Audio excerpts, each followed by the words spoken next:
Segmen kedua kita lanjutkan materi dari segmen pertama untuk pertemuan kedua dari akuisisi data gravity. Kita membahas berkaitan dengan skema loop tertutup yang sekilas juga sudah disampaikan di segmen sebelumnya. Sedikit kita ulang untuk penerusan materi dan kita lanjutkan bahan praktikum di slide berikutnya.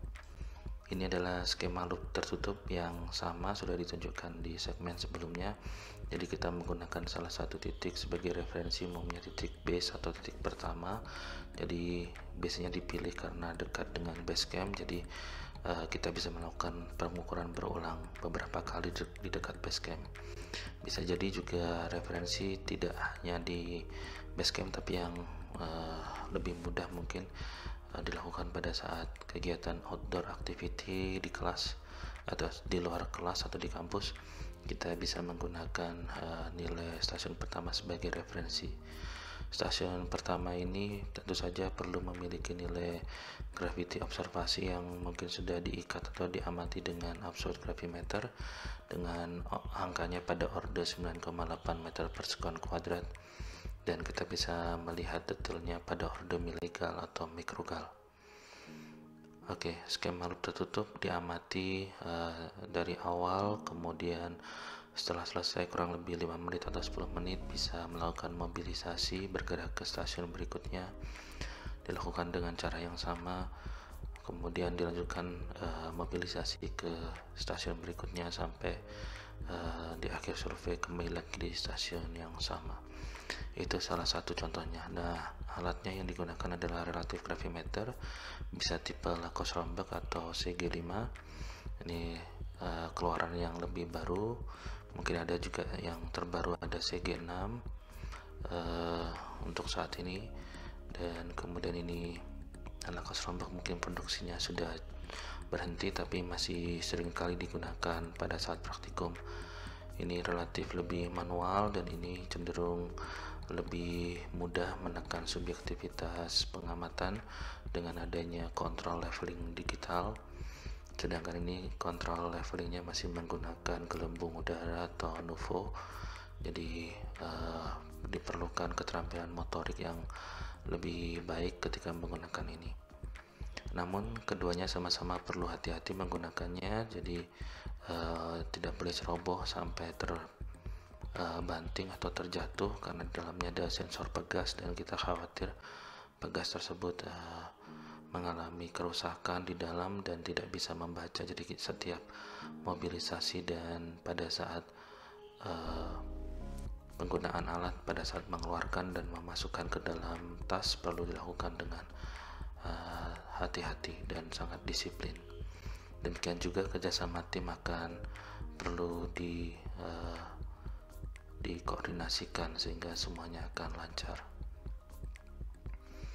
Beberapa hal yang mungkin membedakan pada saat alat gravimeter ini tidak memiliki kemampuan untuk melakukan koreksi tidal secara teoritis, sedangkan di sini sudah ada perhitungan koreksi tidal secara teoritis yang bisa digunakan untuk mengkoreksi. Jadi secara lebih cepat kita bisa mendapatkan nilai drift bacaan ketika kita mengamati satu stasiun pada waktu yang berbeda. Misalkan diamati pagi, kemudian diamati lagi pada akhir survei misalkan sore, pada waktu yang berbeda pada tempat yang sama. Kita berharap nilai gravimeter relatifnya memberikan bacaan yang sama, tetapi biasanya seringkali ada pergeseran nilai atau drift. Nah, di situ dikarenakan adanya sensor alat kita yang menggunakan pegas, dan pegas itu memiliki sensitivitas dan ketidakakuratan berkaitan dengan temperatur, berkaitan dengan pergerakan selama mobilisasi dan lain sebagainya. Nah, temperatur di situ yang dimaksud adalah temperatur di dalam gravimeter. Nah, bisa jadi pada saat pengoperasian ada baterainya habis atau baterainya berkurang begitu ya. jadi mungkin performanya berbeda sehingga menyebabkan temperaturnya ini tidak stabil atau flat sebagaimana kondisi di laboratorium misalkan, seperti itu. Dan juga mungkin ada juga faktor pada saat menggunakan tripod, ada kemungkinan posisinya tidak stabil karena ada banyak faktor yang menyebabkan bacaan kita juga menjadi noisy atau tidak sepenuhnya mencerminkan observasi dari sinyal yang kita targetkan. Oke, mungkin kita lanjut di skema berikutnya. Meskipun kita mengenalkan tadi ada skema loop tertutup, nah pada gambar ini adalah contoh misalkan kita punya suatu area seperti ini, sedangkan base camp ada di sini. Nah, skema loop tertutup itu tidak selalu dalam bentuk melingkar begitu ya, bisa saja skemanya berasal dari ini pagi, misalkan bacaan selanjutnya di sini ketiga, keempat, kelima, keenam, ketujuh, kemungkinan balik lagi untuk control drift mungkin diperlukan, atau kalau tidak kita bisa lanjut dan kita bisa kembali. Nah, pada hari kedua kita juga bisa teruskan di titik yang lain, contohnya ada di slide berikutnya.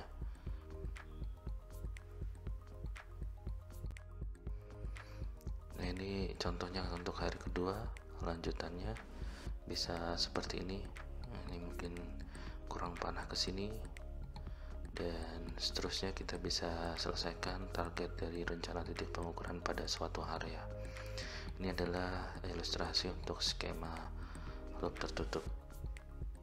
Tentu saja ini memperhitungkan efektivitas selama di lapangan untuk kegiatan akuisisi data. Pada kegiatan akuisisi data kita memerlukan tabel untuk dicatat secara manual sebagai backup. Mungkin alatnya sudah memiliki memori, tapi kita perlu catat secara manual.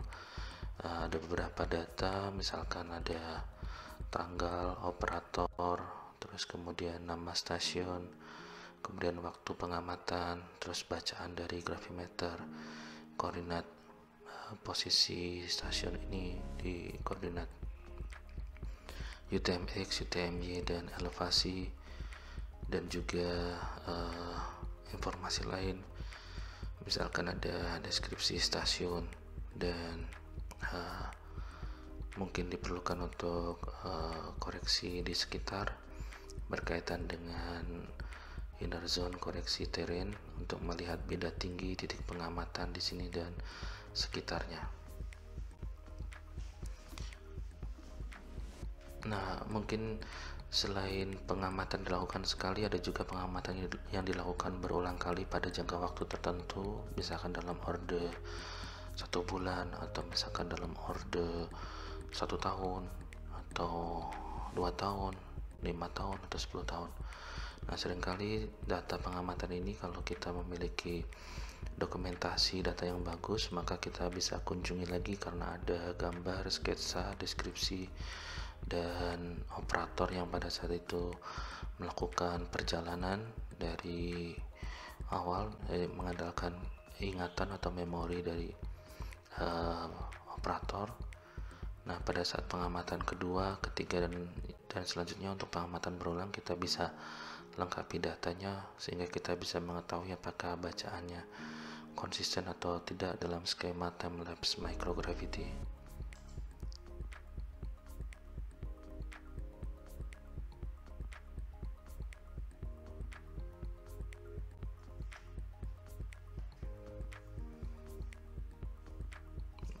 Baik, kita tunggu.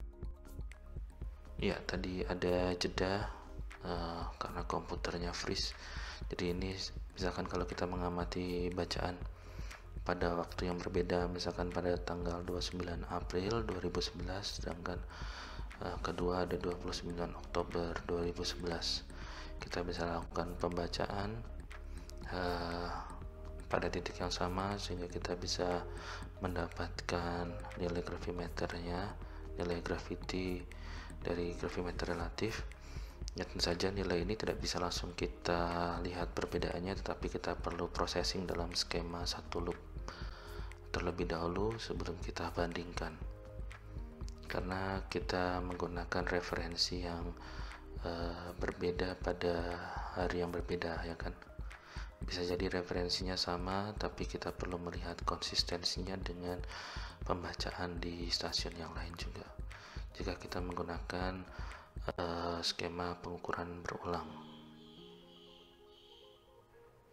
Nah, berkaitan dengan terrain ini mungkin akan dijelaskan sekilas, meskipun elaborasinya berkaitan dengan teoritis, nanti kita akan ulangi lagi dan mungkin akan dibahas lebih baik atau lebih banyak lagi. Nah, mungkin ini ada 4 sektor di bagian 4 bagian sekitar utara dari daerah titik pengamatan, atau sekitar timur, sekitar selatan, dan sekitar barat dari titik pengamatan. Ya, ilustrasinya biasanya kita menggunakan gambar atau foto. Ya, ilustrasinya kita menggunakan gambar atau foto. Contohnya seperti ini. Misalkan kita punya stasiun di sini. Jika pada arah utara kita bisa melihat gambar pada lokasi ini, di daerah persawahan mungkin ya, ada posisi yang relatif lebih tinggi, maka pada zona atau sektor seperempat keliling kita itu memiliki beda tinggi yang relatif tinggi rata-ratanya dibanding titik pengamatan. Misalkan kita bisa perkirakan nilainya misalkan lebih tinggi 1 meter, atau kita bisa melihat pada posisi di sebelah timur, misalkan ada yang lebih tinggi dan juga rendah. Kita tinggal melihat rata-ratanya secara keseluruhan untuk radius misalkan dari 2 meter sampai 100 meter, kita bisa perkirakan beda tinggi dari titik pengamatan kita. Mungkin ini beda tingginya relatif lebih rendah, misalkan minus 0,5 meter begitu. Dan selanjutnya misalkan kita punya area di sebelah selatan, kurang lebih bentuknya seperti ini. Dominan ini mungkin persawahan dan relatif lebih rendah, mungkin kita bisa perkirakan nilainya juga lebih rendah, negatif dibanding titik pengamatan kita. Demikian juga untuk yang di sebelah barat. Ilustrasi lain, misalkan ketika di kampus kita bisa tunjukkan, misalkan kita berdiri pada satu titik dengan street view, kita bisa berikan pin di sini. Kita bisa melihat pada arah, misalkan pada arah utara begitu ya. Kemudian kita bisa melihat timur. Kemudian kita bisa melihat 4 arah lainnya, dan kita bisa bandingkan apakah beda tingginya datar atau tidak. Mungkin lebih kompleks kalau di perkotaan, karena kita melibatkan massa dari gedung yang ada di sekitar titik pengamatan. Jadi mungkin ada yang mempertimbangkan untuk keperluan yang lebih detail, dan ada yang cenderung mengabaikan kalau ada bangunan di sekitar titik pengamatan. Jadi itu nanti kita akan bahas detailnya secara kuantitatif. Kita bisa hitung untuk reduksi dari faktor ketinggian dan volume benda di sekitar titik pengamatan. Ya, berikut ini adalah slide untuk kita tunjukkan dari ilustrasi outdoor activity. Misalkan kita punya titik pengamatan di sini, ini adalah alat yang kita gunakan. Ada beberapa hal kita mungkin membahas pada masing-masing stasiun. Jadi di sini ada datanya seperti yang tadi kita tunjukkan. Ketika angkanya ini lengkap, nanti akan kita lanjutkan pada bagian pengolahan data. Mungkin ini tanggal surveinya yang belum ya. Jadi mungkin tugasnya ini bisa disalin, ditulis di dalam Excel. Selanjutnya kita nanti akan bahas terkait dengan pengolahan data. Jadi masing-masing mahasiswa bisa melakukan pengetikan ulang di dalam Excel untuk data-data ini misalkan di setiap stasiunnya.